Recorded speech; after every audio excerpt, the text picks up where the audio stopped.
Bom, gente, vamos nós aqui para mais uma aula de processo penal. Hoje nós vamos iniciar o tema nulidades. Hoje nós vamos iniciar, espero que concluir o tema nulidades. Nós vamos ver a nulidade. Na verdade, nulidade se trata de um vício processual. Nulidade se trata de um vício processual, é uma das modalidades de vícios processuais. Espera aí, só um pouquinho que eu estou abrindo aqui o material.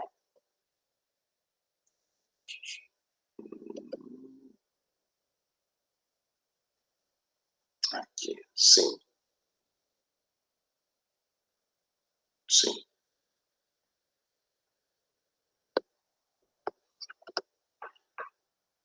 Vamos lá. Vamos começar do começo. Vamos começar do conceito.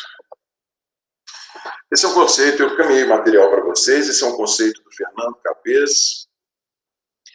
Nulidade é um vício processual decorrente de inobservância de exigências legais capaz de validar o processo no todo ou em parte.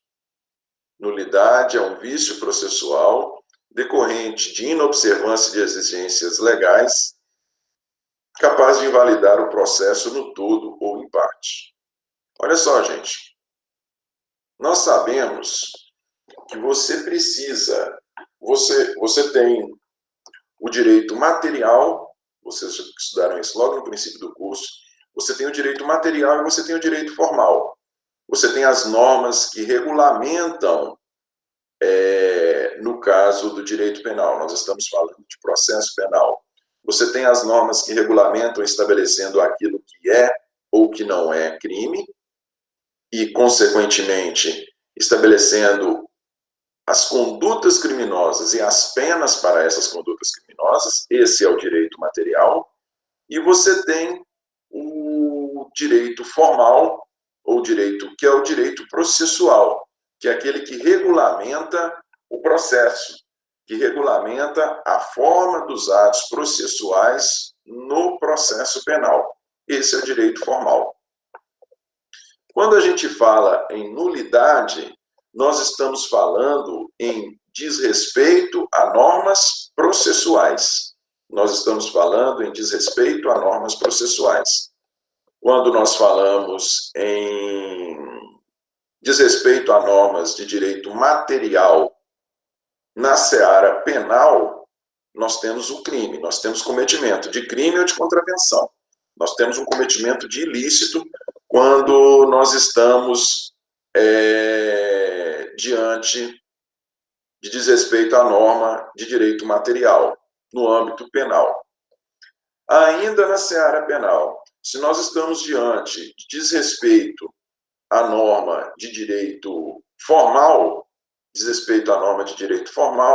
nós vamos estar diante dos chamados vícios processuais.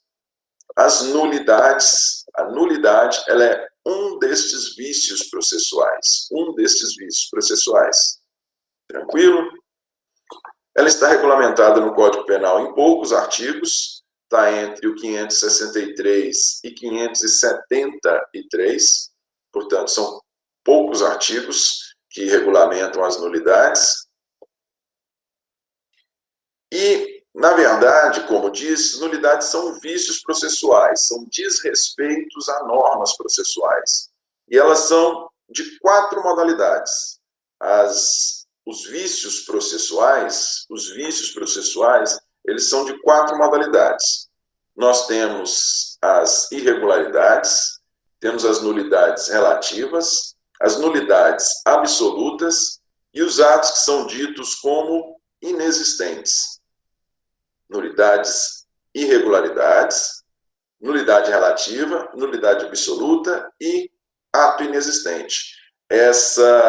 Eles estão escalonados, digamos assim, em termo de menor para maior desobediência de uma norma processual. A irregularidade, gente, se tiver qualquer dúvida aí pode me interromper. A irregularidade, disse que na irregularidade nós temos o desatendimento a exigências formais sem importância. Nós temos desrespeito a exigências formais sem importância. Nós precisamos que os atos sejam regulamentados? Precisamos, porque senão vira bagunça, né? Você imagina se, ainda que as pequenas formalidades, mas vocês imaginem se aqui na comarca de Montes Claros fosse adotada uma forma, na comarca de Bocaiúva outra, na comarca de Janaúba outra, no estado da Bahia outra, a gente teria bagunça, teria uma confusão danada. Então, se faz necessário a regulamentação, ainda que em atos meramente formais, ainda que se trate meramente de exigências formais. E quando nós temos a desobediência a essas meras formalidades, quando a desobediência a meras formalidades, disse então que este vício processual é um vício, sim, porque a desobediência é uma norma processual, porém disse que esse vício trata-se apenas de uma irregularidade. Apenas de uma irregularidade. As irregularidades, elas apresentam algumas características. Consta lá, a doutrina aponta as seguintes características.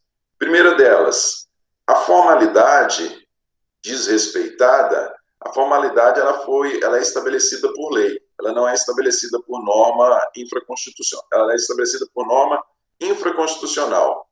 A desobediência à norma processual desobedecida, ela não é estabelecida na Constituição Federal, ela é estabelecida em lei, em norma infraconstitucional. Quer ver? Vamos pensar numa irregularidade aqui, vocês vão ver que era algo realmente de pouca importância.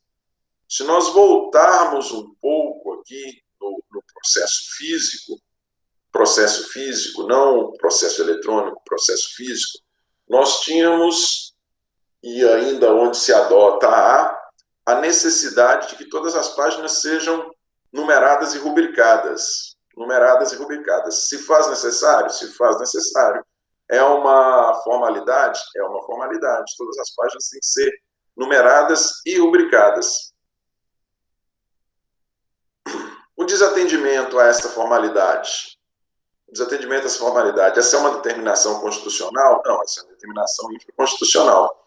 O desatendimento, esse é o tipo da violação à norma processual que constitui apenas uma irregularidade.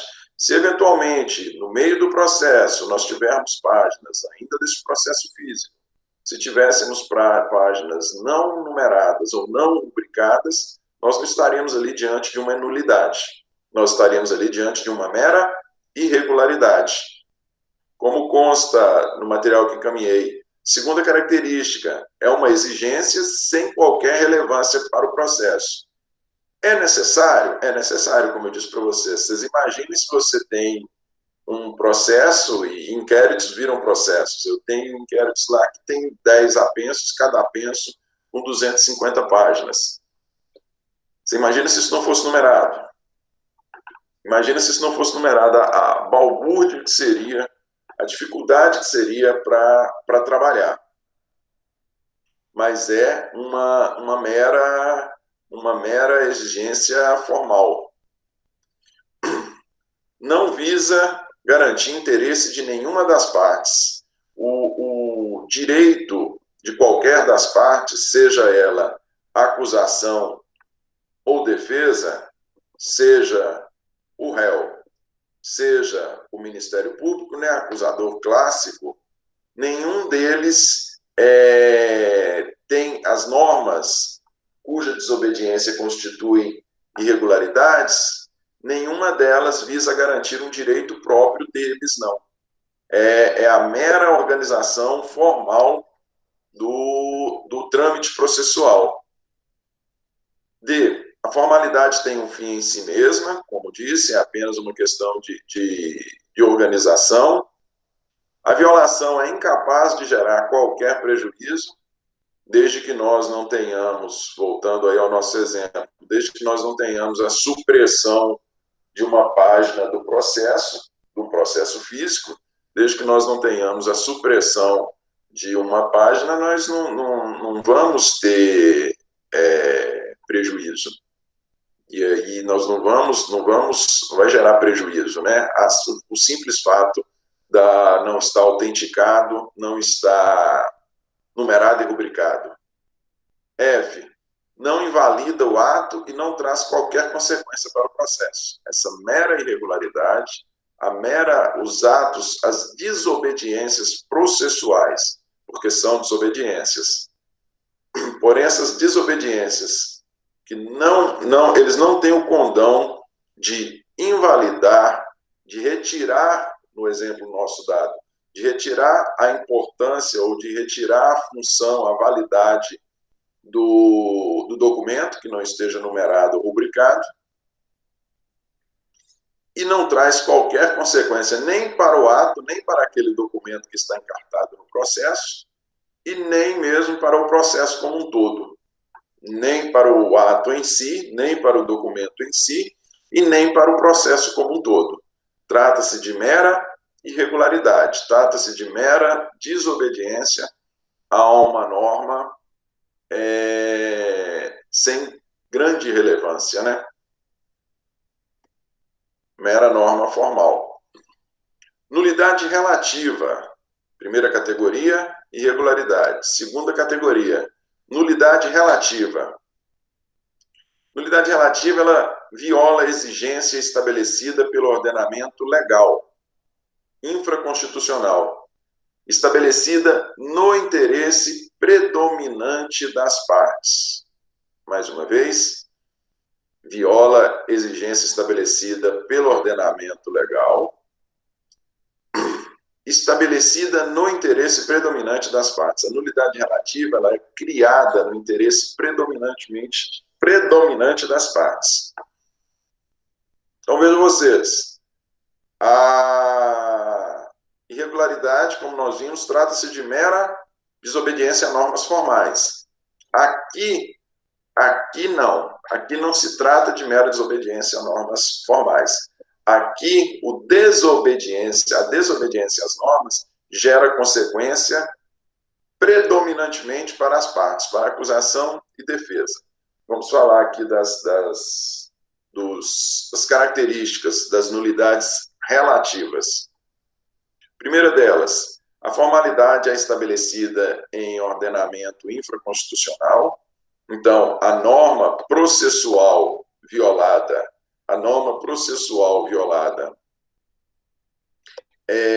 ela é uma norma infraconstitucional. Nesse aspecto, ela se assemelha, esse aspecto aqui é idêntico ao aspecto da mera irregularidade.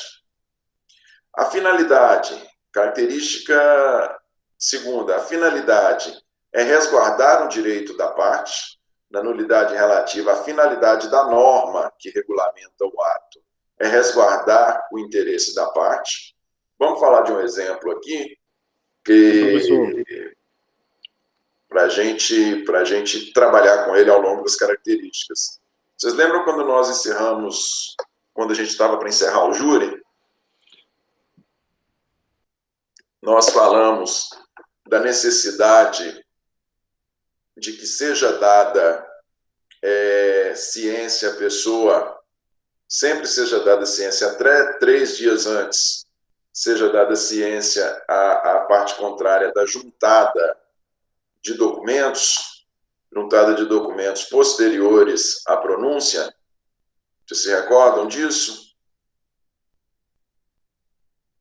Deixa eu ver, tem algum questionamento aqui. Qual a consequência da irregularidade? Na irregularidade, voltando à irregularidade aqui, Larissa, na irregularidade, por não trazer qualquer consequência no processo, para o processo, nós temos simplesmente a desobediência a uma norma formal e ela não, por não gerar nem prejuízo para a parte e nem prejuízo para o processo, a irregularidade, por ela não gerar nem prejuízo para as partes, nem prejuízo para o processo,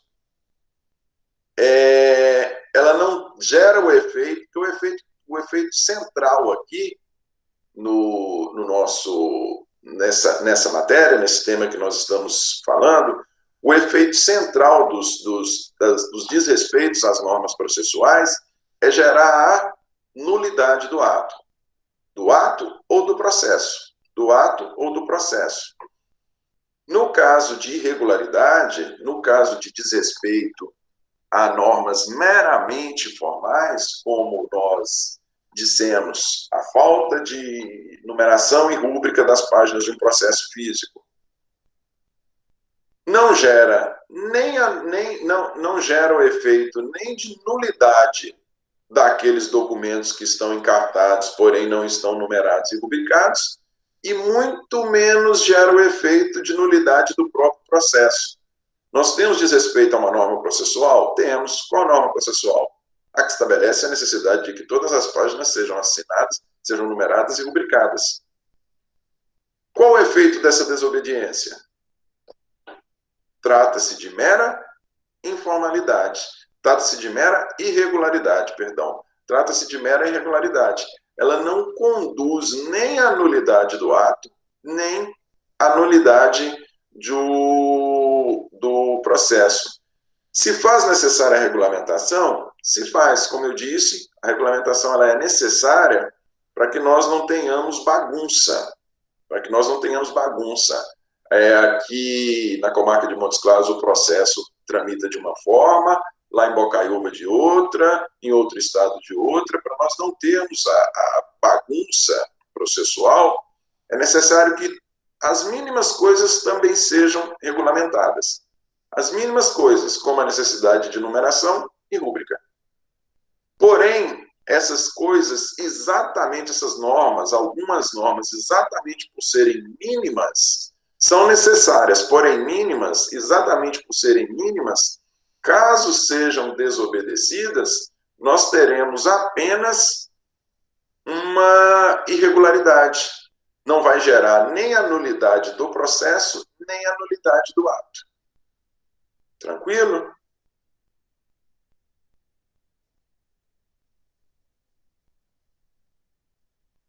Vamos lá. Qualquer questionamento pode me interromper. Nulidade relativa, gente. Na nulidade relativa, vamos às características. Vamos ao exemplo.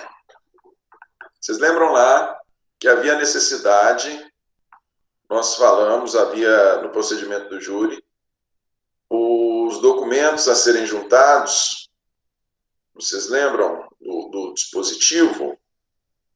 Nós temos um artigo próprio lá que estabelece que os documentos a serem juntados no procedimento do plenário, eles têm que ser juntados até 3 dias antes. Agora eu não vou encontrá-lo aqui. Não vou encontrar o artigo aqui de imediato assim.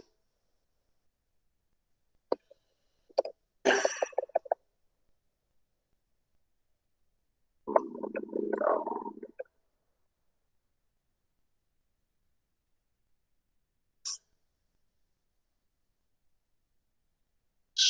Um segundinho aqui, gente, que eu vou achar esse negócio.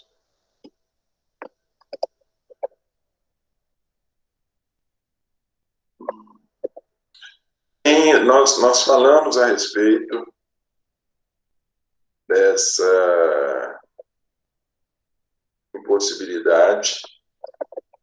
Falamos aqui. Isso. Durante o julgamento, não será permitida a leitura de documento, artigo 479, caput.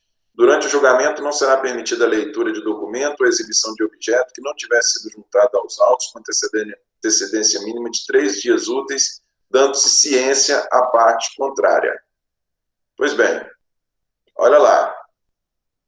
Nós temos, então, a necessidade nos procedimentos de júri que para que se possa fazer a leitura de documentos no plenário do júri, ele tem que ter sido juntado até 3 dias antes da realização da sessão do júri, 3 dias úteis, e tem que ter sido dado ciência à parte contrária. Beleza? Pois bem, vamos lá. E aí nós voltamos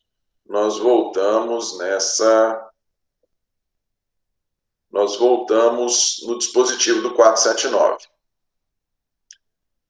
Suponhamos que a gente esteja diante desse vício processual, dessa nulidade relativa. Foi juntado o documento, porém não foi dado ciência à parte contrária. Olha lá. A formalidade ela é estabelecida por ordenamento infraconstitucional normal, estabelecido aqui pelo CPP. CPP, ordenamento infraconstitucional. B, a finalidade é resguardar direito da parte, seja a acusação, seja a defesa. Quando ela faz a juntada de documento depois da pronúncia e antes da realização da sessão de julgamento, ao se estabelecer que da juntada de documento a parte contrária tem que ser cientificada, se a defesa fizer a juntada, a acusação tem que ser cientificada, se a acusação fizer a juntada, a defesa tem que ser cientificada, e que essa juntada tem que se dar com prazo máximo, né, de 3 dias úteis antes do julgamento. O que se quer resguardar? Se quer resguardar o direito da parte contrária dela não ser surpreendida no plenário do júri. Se quer resguardar o direito dela não ser surpreendida no plenário do júri. Então, terceira característica, o interesse é predominantemente da parte. O interesse, ele é predominantemente da parte. O que se quer é garantir à parte,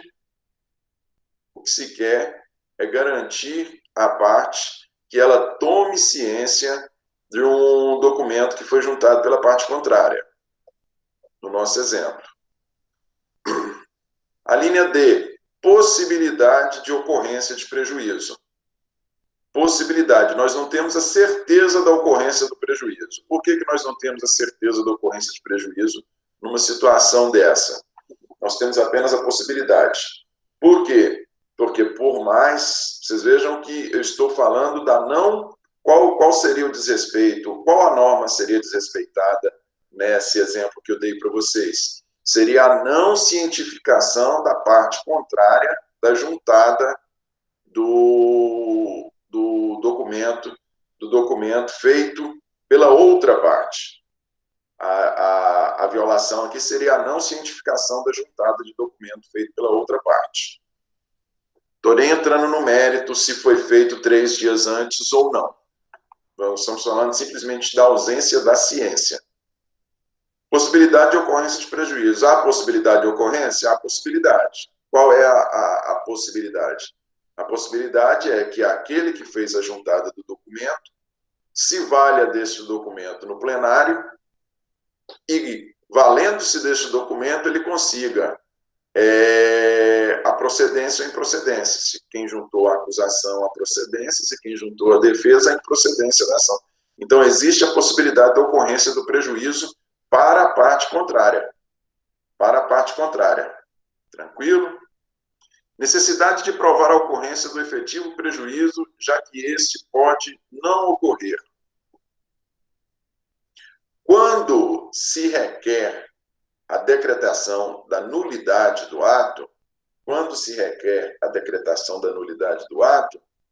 e se nós estivermos falando de uma nulidade relativa, A nulidade relativa, em razão da norma ser estabelecida, da formalidade, da norma processual, digamos assim. Vamos falar em formalidade, porque formalidade nos remete à irregularidade. A norma processual desobedecida, nela, como ela é estabelecida predominantemente no interesse da parte, para se falar em nulidade, no caso de desrespeito a esta norma, a parte tem que demonstrar prejuízo. A parte tem que demonstrar que ela foi prejudicada pelo desrespeito à norma. Ela tem que demonstrar que ela foi prejudicada pelo desrespeito à norma. Vocês querem ver? Suponhamos que a pessoa tenha sido juntado, ou vamos pensar que é uma hipótese bem absurda. A acusação juntou, a defesa juntou um documento, não foi dada ciência à acusação, vamos falar lá do plenário do júri, não foi dada ciência, houve o júri, ocorreu o júri, e no final das contas, mais uma vez, deixa eu voltar ao exemplo, a acusação juntou o documento, não foi dada ciência à defesa e foi-se para o plenário do júri. Houve desrespeito a uma norma processual? Houve desrespeito. Mas no plenário do júri,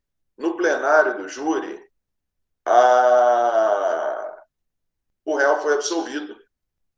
Se o réu foi absolvido, nós estamos diante de houve prejuízo para o réu pela desobediência à norma processual, houve prejuízo para o réu?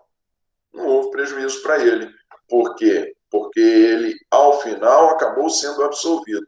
Se não houve prejuízo para ele, não há que se falar em decretação desta nulidade. Para que ocorra a nulidade relativa, ela só é decretada a nulidade, ela só é declarada se restar demonstrado que, em razão do desrespeito, houve prejuízo. Como num exemplo deste que eu dei para vocês, não houve prejuízo, por mais que não tenha sido dada ciência à defesa, no final o réu foi absolvido, não tem por que se falar em nulidade deste ato, desta não ciência, desta juntada deste documento. Tranquilo? Necessidade de arguição oportuno tempore. Necessidade de arguição oportuno tempore, sob pena de preclusão. Olha lá. Vocês lembram que quando vocês estudaram a distinção básica entre preclusão e prescrição, né? Na prescrição você perde o direito de propositura da ação, não é isso? No direito penal, prescrição é causa extintiva de punibilidade. No direito penal, prescrição é causa extintiva de punibilidade. Na preclusão, o que nós temos? Na preclusão, perde-se o direito de, quando ocorre a preclusão, você perde o direito de realização de um ato processual, não é isso? O transcurso do processo, a prazo, o processo ele é um caminhar, uma sequência de atos. Quando há o desrespeito a algum destes atos, quando há o desrespeito a alguma das normas processuais, no caso aqui, quando estamos falando de nulidade, sempre há o momento oportuno para se alegar esse desrespeito. Sempre há um momento oportuno.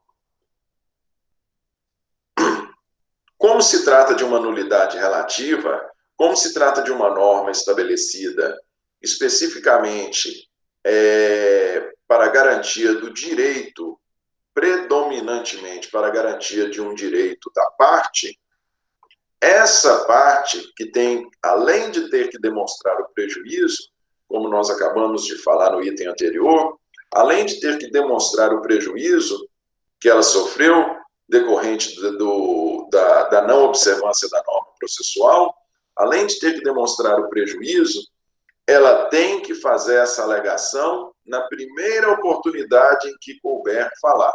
Na primeira oportunidade em que lhe couber manifestar, após a ocorrência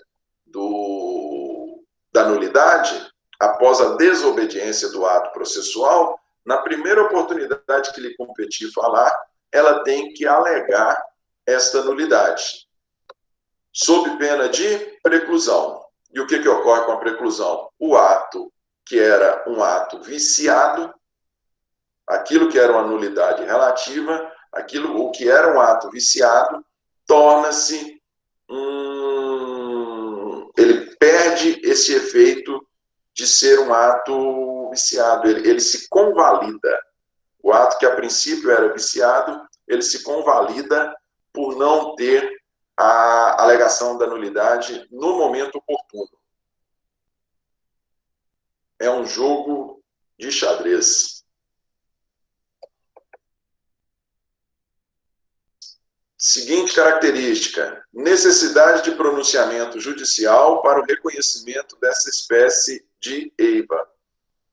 Essa espécie de vício, a nulidade relativa, na nulidade relativa, para que ela seja reconhecida dentro do processo, se faz necessário uma manifestação judicial a declarando. Se faz necessário que o juiz de direito, o juiz do processo, que ele declare a nulidade do ato. Que ele declare a nulidade do ato. Tranquilo? Essas são as características básicas da nulidade relativa. Algum questionamento aí? Não? Vamos lá.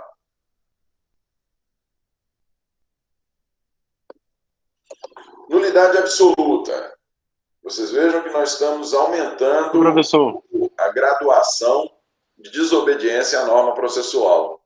No primeiro momento, nós tínhamos meras irregularidades que não geravam nenhum efeito, nem para o ato, nem para o processo. No segundo momento, nós falamos de nulidade relativa. Na nulidade relativa, nós também temos desobediência a normas processuais. Ocorre que aqui as normas processuais, elas são estabelecidas predominantemente no interesse das partes. Então, compete à parte prejudicada alegar o desrespeito à norma processual, demonstrar o prejuízo que ela sofreu em decorrência do desrespeito da norma processual, e em razão disso, nós temos a declaração judicial desta nulidade. Na irregularidade, por não trazer nem prejuízo para a parte ou prejuízo para o processo, por tratar-se de mera desrespeito a formalidades de menor importância, esse desrespeito à formalidade, esse alteração, né, o passar a obedecer a norma, como no exemplo dado por nós, a mera numeração e rubricação das páginas pode ser feita independentemente da manifestação judicial. A correção da irregularidade, ela pode ser feita independente de manifestação judicial. Vamos lá. Essas nulidades são alegadas pela defesa ou podem ser arguídas de ofício pelo juiz da causa. Exatamente, Leonardo. Nós estamos aqui diante de você levantou uma situação que distingue uma nulidade da outra. Nós vamos ver que a nulidade relativa, nós damos exemplos que prejudiquem o réu, mas pode prejudicar a defesa também, a acusação também. Veja você que naquele exemplo que eu dei da juntada do documento, sem dar ciência à parte contrária, antes do júri, Nós estamos falando tanto da defesa juntar documento, quanto da acusação juntar documento. Prejuízo para as duas, prejuízo para qualquer das duas. Essa questão que você levantou é uma das distinções que se faz entre a nulidade relativa e a nulidade absoluta. Como na nulidade relativa, o desrespeito à norma processual, o rito, né, a forma de realização do ato processual, ela foi criada predominantemente no interesse da parte, somente a parte prejudicada pode provocar o juiz para que ele declare a nulidade, se estivermos diante de uma nulidade relativa. Já se estivermos diante de uma nulidade absoluta, neste caso não. No caso das nulidades absolutas, como a gente vai ver aqui, o juiz pode declarar de ofício. Vamos a elas aqui. Nulidade absoluta. Neste caso, a formalidade violada não está estabelecida simplesmente em lei, havendo ofensa direta ao texto constitucional, mais precisamente aos princípios constitucionais do devido processo legal. Nulidade absoluta, mais uma vez. Neste caso, a formalidade violada não está estabelecida simplesmente em lei. Não está simplesmente, no nosso caso, a nossa lei mestra que regulamenta o processo penal é o Código de Processo Penal, apesar de nós termos legislação esparsa que também regulamente atos processuais. Mas o carro-chefe é o Código de Processo Penal. Neste caso, a formalidade violada não está estabelecida somente em lei, havendo ofensa direta ao texto constitucional, mais precisamente aos princípios constitucionais do devido processo legal. Vocês querem, já para visualizar desde o princípio, porque esses conceitos são muito soltos, e aí acaba que às vezes fica difícil da gente pegar. Então vamos trabalhar com um exemplo desde o princípio. Uma nulidade absoluta. Suponhamos que a pessoa não esteja com advogado. Seja advogado, seja defensor público, a pessoa não esteja representada por um profissional do direito. O réu não esteja representado por um profissional de direito. O réu ele esteja indefeso. Estou falando de uma defesa capenga, não. Estou falando de uma defesa ruim, mal feita, não. Estou falando de ausência de defesa mesmo.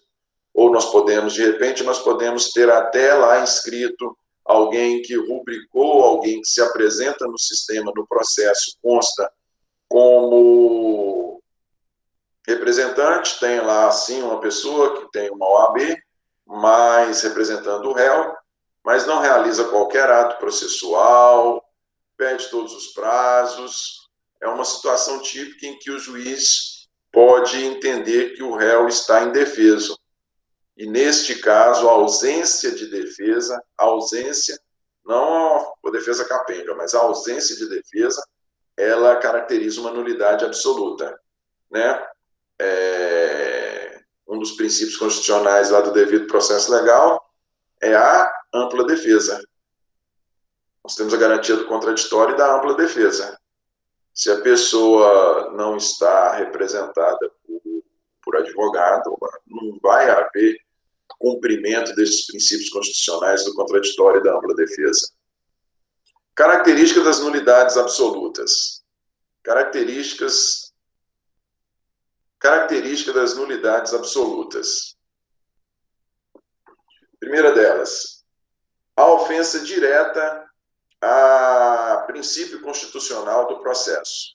Como nós dissemos, contraditório, ampla defesa, contraditório, ampla defesa, devido processo legal, juiz natural. Nós temos vários princípios constitucionais que são princípios relativos exclusivamente ao processo. O desrespeito a esses princípios, e, portanto, normas constitucionais, o desrespeito a esses princípios constitucionais constituem nulidades absolutas. B. A regra violada visa garantir interesse de ordem pública e não mero interesse das partes.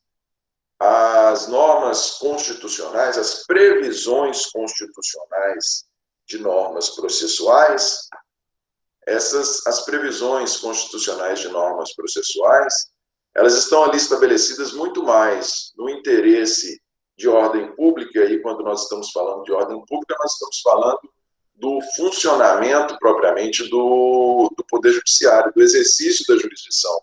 Elas estão ali muito mais estabelecidas em função para que nós tenhamos um bom exercício da jurisdição, né, do Poder Judiciário, do que propriamente no interesse das partes. Prepondera, quando se fala em nulidade absoluta, prepondera o interesse de ordem pública e não o interesse das partes.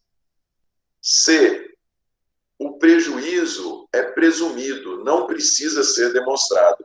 O prejuízo aqui, ele é presumido. A mera circunstância de nós estarmos diante da desobediência de uma norma processual de cunho constitucional, a mera circunstância de nós estarmos diante da desobediência de uma norma processual de cunho constitucional faz com que o prejuízo da parte, ele seja presumido. A parte não precisa fazer prova de que, em razão da desobediência daquele ato processual, desobediência daquela norma processual, norma constitucional processual, né, em decorrência do desrespeito daquele princípio, ele não precisa demonstrar o prejuízo. O prejuízo, ele é presumido. E aí, respondendo a questão que foi colocada aí pelo Leonardo. Leonardo, não é isso? Leonardo, isso. Está lá. Como uma outra característica das nulidades absolutas. Não ocorre, quando se está falando em nulidade absoluta, não ocorre preclusão. Não ocorre preclusão. O vício, ele jamais se convalida, sendo desnecessário arguir a nulidade no primeiro momento processual. Além disso, o juiz pode reconhecê-lo de ofício a qualquer momento no processo. O juiz pode reconhecê-lo de ofício em qualquer momento no processo. Aqui, veja você, por se tratar de desobediência a uma norma processual constitucional, a preclusão, ela não se opera. A preclusão não se opera. Não há, como consta aí de maneira muito clara, nós não temos a convalidação. Um ato que era nulo não passa a se tornar regular porque a parte não alegou a sua nulidade. Ele não perde a característica de ato nulo. Ele continua sendo nulo, por mais que a parte tenha deixado de alegá-lo na primeira oportunidade em que lhe coube falar no processo. Por mais que a parte tenha deixado de alegar no primeiro momento que lhe coube falar no processo, o ato não se convalida por isso, não ocorre preclusão.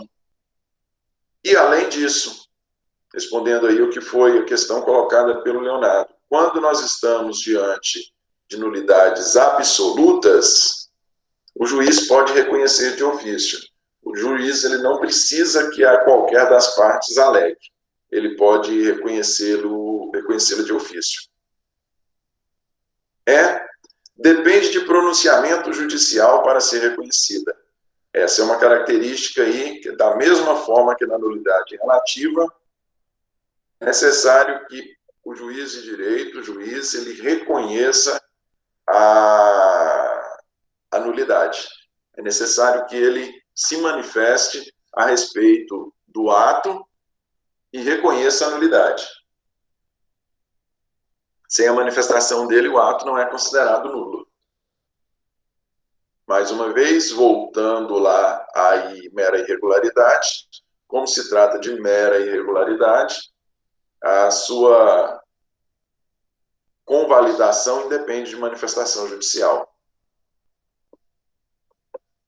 Correto? Vamos lá. Inexistência, gente. E aqui nós temos o grau máximo de violação. Aqui nós temos o grau máximo de violação às normas constitucionais. Normas processuais, perdão. As normas processuais. Aqui na inexistência, que é uma outra modalidade de vício, vejam vocês, no material que eu encaminhei para vocês, o tema da aula é nulidade, mas nulidade é uma das formas de vício, reiterando. Nós temos os vícios processuais, que podem ser meras irregularidades, nulidades relativas, nulidades absolutas e inexistências. Inexistência. O ato é inexistente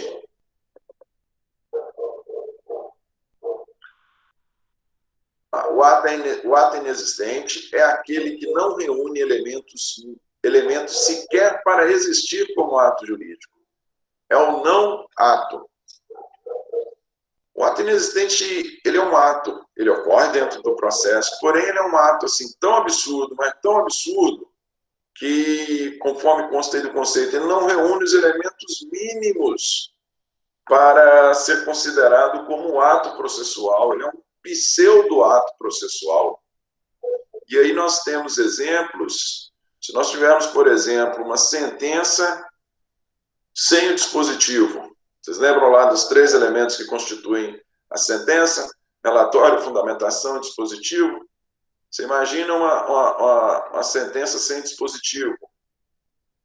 É considerado um ato inexistente. É considerado um ato inexistente. Ou se for assinada por quem não é juiz. Por quem não é juiz de direito. Também é considerado um ato inexistente. Hoje é mais difícil se falar nisso, né? Hoje nós temos assinatura eletrônica. Pode ser que tenha uns 2 juízes aí que concedem a senha para quem o assiste, apesar de que isso é um perigo. Nós estamos lá, a gente está com a assinatura eletrônica lá agora na polícia mesmo, inclusive, mas vai haver... A gente não sabe nem como é que vai ficar a contratação de estagiário, porque se vai possibilitar no sistema ele realizar algum ato de forma a ser submetido à correção, porque vão ter que explorar o sistema para ver se isso é possível, porque se não for possível, como é que ele realiza o ato dentro do inquérito sem passar pela correção? Porque a ideia do estágio é que os atos sejam monitorados, né? Você tem que ver se está certo, você explica, ensina, para ver se está certo, se está errado o que foi feito. Só que o sistema, da forma como ele está concebido hoje, nós temos até que explorá-lo mais, mas da forma como ele está concebido hoje, ele não tem espaço para elaboração, para correção. Ele não tem espaço para elaboração de ato para correção. Sendo assim, ele não tem senha, a questão é essa, não é nem ato para correção, não.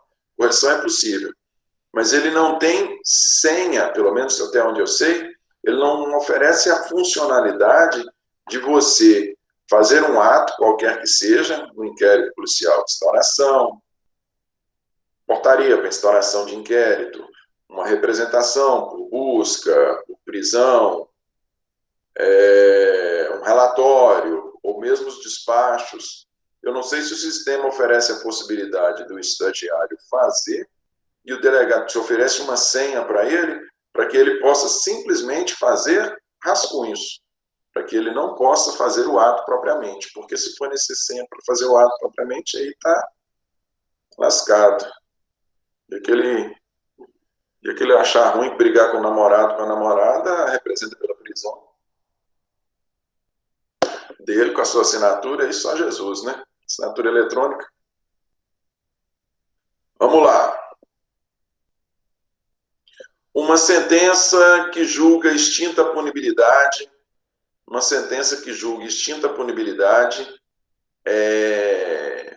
com base em uma certidão de óbito falsa. também é um ato inexistente. Uma sentença, por mais que ela esteja completa, relatório, fundamentação e dispositivo, sendo assinada por um juiz de direito, se ela reconheceu a extinção de punibilidade, a morte é uma das causas de extinção de punibilidade, se ela está reconhecendo a extinção de punibilidade com base, tendo como fundamento a morte do agente, e se depois se constata que essa certidão de óbito é falsa, nós temos um ato também que é considerado um ato inexistente. A sentença é como se ela não existisse. Aqui é até interessante, toda vez que a gente vê tem a notícia de que a pessoa pode ter falecido lá no inquérito, se houve a pessoa, o investigado faleceu. A gente até brinca que fica, aí você sai oficiando do cartório, né? Doida, causa extintiva de punibilidade, a pessoa morreu, falta fazer festa, menos um inquérito, menos um procedimento em andamento. Comemorar a morte dos outros, brincadeira, né? Certidão de trânsito em julgado para decisão sujeita a recurso necessário. Todos os atos, muitos atos são certificados, né? Você, além da realização do ato, você tem uma certidão da ocorrência do ato. Você tem uma certidão da ocorrência do ato. Se nós tivermos em um processo uma certidão reconhecendo o trânsito em julgado de ações que são de recurso necessário, nós vamos estudar recurso, é o nosso próximo tema. No recurso, nós vamos ver que tem algumas causas que são sujeitas a recurso necessário. Por exemplo, a decisão concessiva de habeas corpus, a decisão que concede o habeas corpus, a procedência de uma ação de habeas corpus, necessariamente ela é sujeita a duplo grau de jurisdição. Não precisa nem do recurso, não. O envio para a instância superior é automático. Da mesma forma, na reabilitação criminal, o envio do processo para a segunda instância é automático. Então, se seja num processo que cuide de uma ação de habeas corpus, seja numa ação de reabilitação criminal, se em qualquer delas, após a decisão de primeira instância, já for certificado o trânsito em julgado, esta certidão, que é um ato processual, esta certidão, ela é considerada inexistente, porque por determinação legal, necessariamente, ações concessivas de habeas corpus e ações em que haja reabilitação criminal, elas necessariamente têm que ser submetidas a duplo grau de jurisdição. Beleza?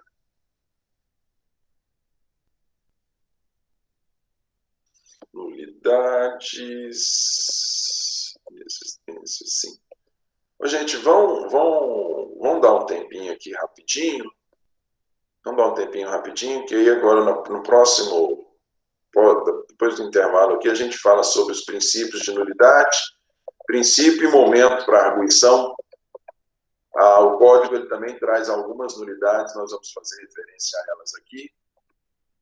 Traz algumas nulidades de forma concentrada, mas a maioria está de forma esparsa. Mas, de toda forma, nós vamos abordar algumas das nulidades aqui. No próximo horário, a gente fala sobre princípios e nulidades, e momento para arguição de nulidade. Beleza? A matéria é um pouquinho solta. Eu sou fã de matérias mais palpáveis. Nulidade é uma matéria meio solta, mas é uma matéria que tem que ser visto e é fundamento. As pessoas, muitas vezes, elas se confundem, elas acham que você consegue condenação ou absolvição é só no mérito. Você não consegue condenação e absolvição só no mérito. Você consegue condenação e absolvição com base em nulidade. Daí a importância de se saber norma processual. Com com base em nulidades absoluta, nulidade relativa, você consegue a condenação à absolução. Não basta conhecer só o direito material, não. Tem que conhecer o direito processual também. Beleza? Vamos dar uns 10 minutinhos aí, a gente volta.